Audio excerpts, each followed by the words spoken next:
Hey guys, hope you're doing well. Today I want to talk about the importance of setting boundaries and setting limits. I think that setting boundaries and limits is important for, maintaining your own identity and for maintaining your most optimal physical and mental health. I'll give three examples where I think it's relevant in society. The first is, work. And, you know, I think a lot of people are struggling with burnout from work. And, often that's not something that we can control because, if a manager or boss gives us work, evening work or weekend work, we have to kind of get it done. But, so in that case, if you can't control it, I guess my only piece of advice is to, block out times where you're not worried about work. So, really get away from it, when you can. So say, lunch break is half hour to an hour or whatever.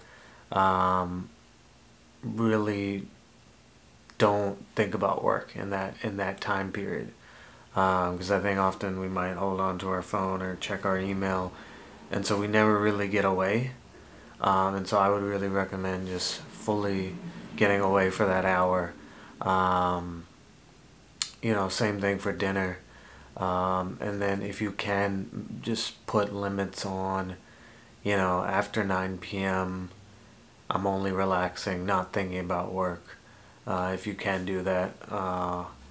And I think if you are in a managerial position where you're managing employees, I think it's important to uh, realize that for your employees to perform at an optimal level, they need some level of rest and recovery. I would think about it, good comparison is athletics, right? Athletes don't practice, every day because they understand their body needs rest and recovery, and so they train hard and then maybe they take a rest day and they train hard. Obviously, that doesn't translate to work, but in terms of uh, having set work hours or giving employees, time away is probably going to help their performance, honestly. The second place I see it is in personal relationships.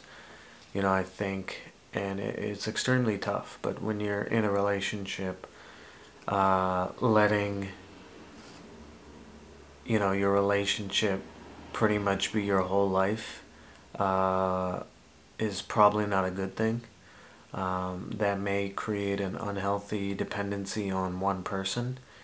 And I think, and just in general, it's important to balance out and have, you know, maintain some level of a separate identity, however small, but, you know, s- you know, f- the way I look at it, maybe on the weekends, you do one night with your friends and then one night with your significant other.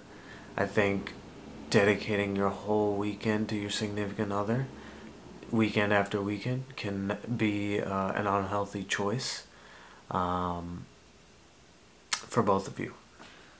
Finally, I see it in social media consumption. I think that, especially in the pandemic when we're not seeing people, we're not interacting socially, it gets to a point where we're on our phones and computers a lot more.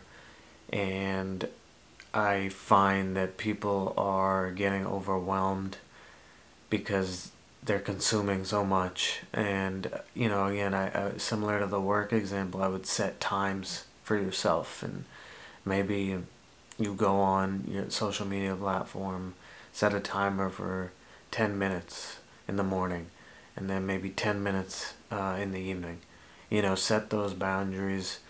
Give yourself enough time to feel like you're catching up on, whatever you need to catch up on. But at a certain point, uh,